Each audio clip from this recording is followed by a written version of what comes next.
This is from the Liberty University Center for Apologetics and Cultural Engagement. That's when you know you've got some money.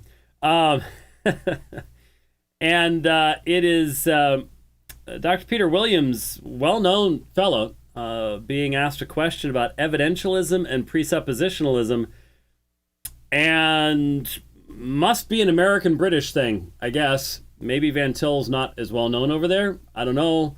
But, well, let's take a listen, and then I'll have some comments.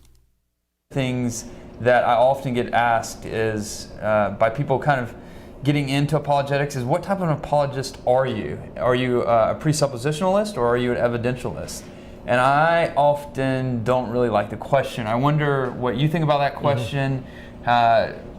Maybe if you've described your own kind of apologetic style as well.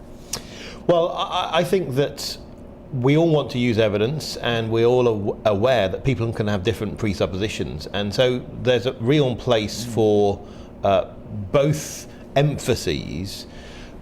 But what I find is that you've also got to think about who you are, what skills you have. If you're a philosopher, you're probably going to make a really good presuppositional apologist, because you can constantly identify the presuppositions that people have, you can point them out, and you can show how those are leading to false conclusions. However, if you happen to be trained, let's say as an archaeologist or as an ancient historian, or something that more fits the sort of things that people call facts, whether or not that's a helpful term, but that sort of emphasis, then probably for you to spend all of your time talking about philosophy is not going to be very good. So I think to win someone over, you need to be talking about things that you've actually studied, you actually know about, and you share what it is to be a Christian from the perspective of those skills. So I think I would start with thinking about what your skill set, your knowledge base is, and then building your apologetic style around that, because there are a whole number of things that can testify to Christ. Yeah. So you're saying that there's evidence for both in the Bible? Or you seem to be saying that it's partly style, interest, rather than maybe a biblical case for one over the other. I think that some of the strong forms of presuppositionalism, which actually deny that a direct appeal to a piece of evidence and saying, and now you have to you have to respond to that evidence, that's unhelpful. Now, it can be the case that some forms of evidentialism say, here is the evidence, you are the jury, and that unfortunately enthrones humans and makes them feel that they're really looking down on God, and they're allowed to decide whether God's guilty or innocent, or whether the Bible happened, and so on. That's unhelpful, but part of it is to do with consistent emphasis. So for instance, Jesus in John's Gospel will say how he receives testimony from John the Baptist, and who is, of course, infinitely inferior to Jesus himself. But he does that as an accommodation to people. So I think that it's possible to say it's legitimate to appeal to evidence and to ask a human to make up their mind about that evidence as an accommodation. But if you're constantly doing that all of the time, of course, you are feeding them with the idea that they are in charge, and that somehow God is in the dock, and that's completely unhelpful. You mustn't let that happen. But that doesn't mean you can't occasionally do that. So I do tend to mix and match, because I think what you're trying to do is you're trying to win people over. God has given us evidence which may be used. God's given us the ability to also show how the thoughts of humans are often based on completely wrong presuppositions, and we need to expose that. So I do think that there is validity in more than one approach, and I think you've got to feed into the question of your own skills. So even if you are trained in history and not in philosophy, if you just constantly emphasize evidence as if it's self-explanatory, as if there is no twisted part of the human mind which actually is wanting to go away from God, then of course you are sending the wrong message ultimately. But that doesn't mean that in a short conversation you might it's not a good thing to share some evidence. And often you find doing that, you'll really pique someone's interest. Yeah, very good. And I know one of the angles you come at this from is biblical studies. So in the next segment, stay with us, and we're going to ask him how biblical studies actually aid in the task of apologetics. Well, we're not going to be looking at that.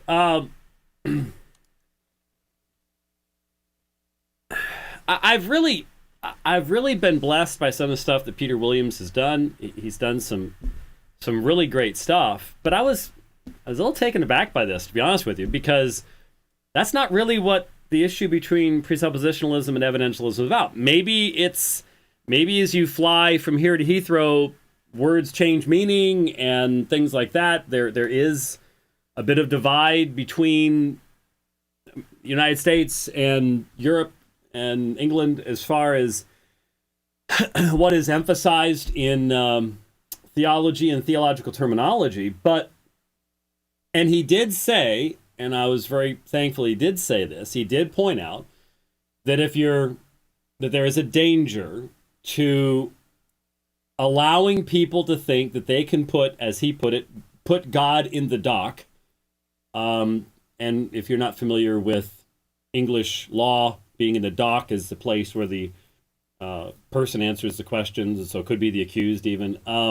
Lewis wrote that book, and a lot of folks over here didn't quite understand why God was sailing, but anyway. And so he did say that, and that's a very important aspect of this, but there really wasn't a definition. And what was surprising was that, well, if you're primarily into philosophy, then you're going to be a good presuppositionalist. I'm just like, here in the States, it's just the exact opposite. It's the philosophers who are the evidentialists, and it's the exegesis, biblical theology people that emphasize presuppositionalism, because this is a theological issue. And if I were asked this question, I would want to define terms. And I would want to say, look, the first thing to recognize is your apologetics is not something that you have tailored to you.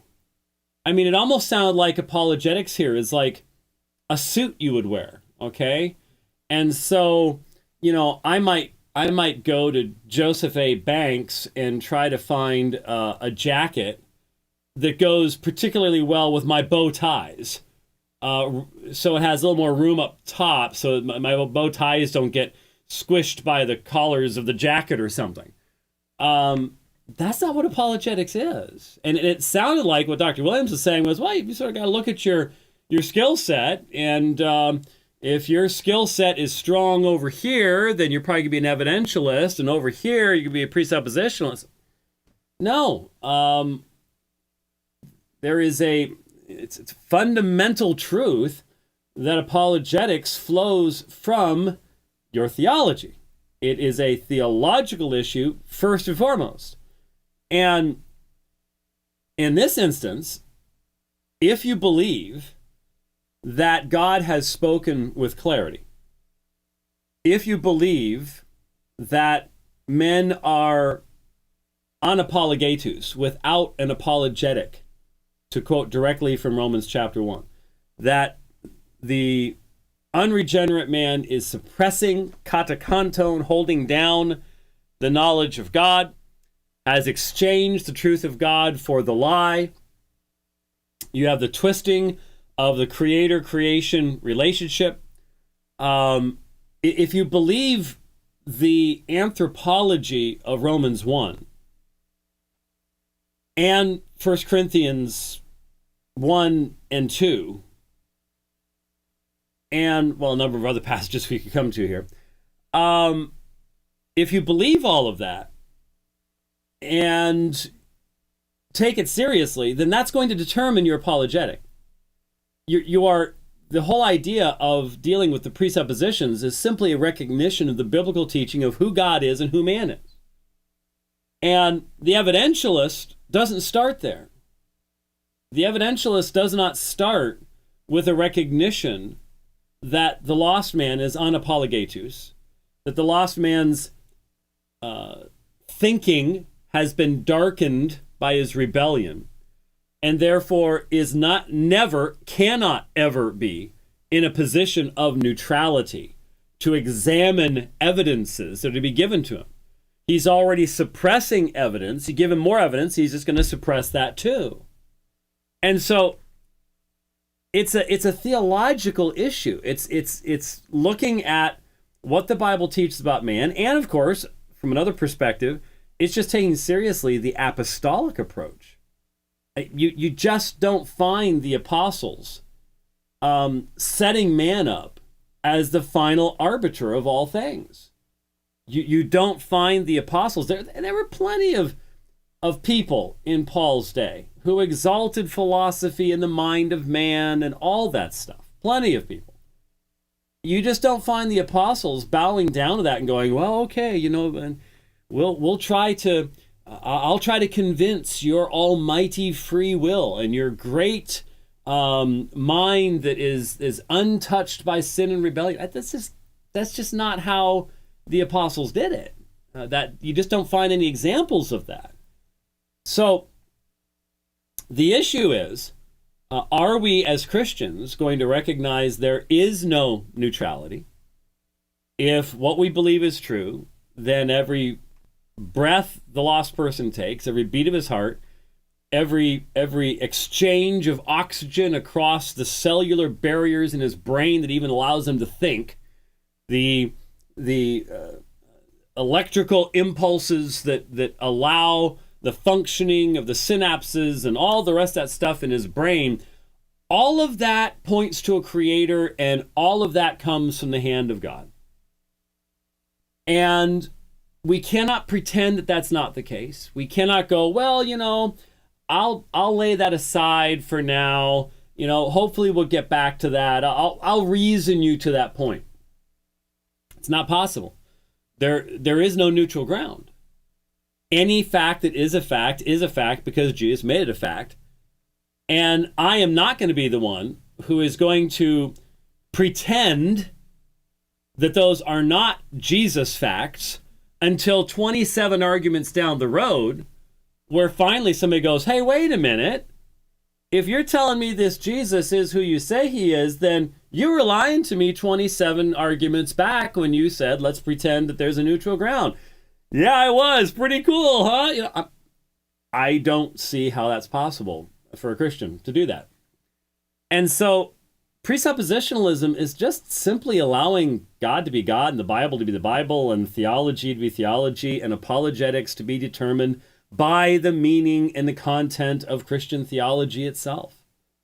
If we believe the radical teaching of Scripture that Jesus Christ is the creator of all things, if we recognize that man is his creature, that man is fallen, if we recognize the creator-creation relationship, the absolute necessity of the radical work of regeneration to change the heart and mind of man, to take out that heart of stone, to give the heart of flesh, if we recognize all that, it's going to determine how we do apologetics. Just that simple.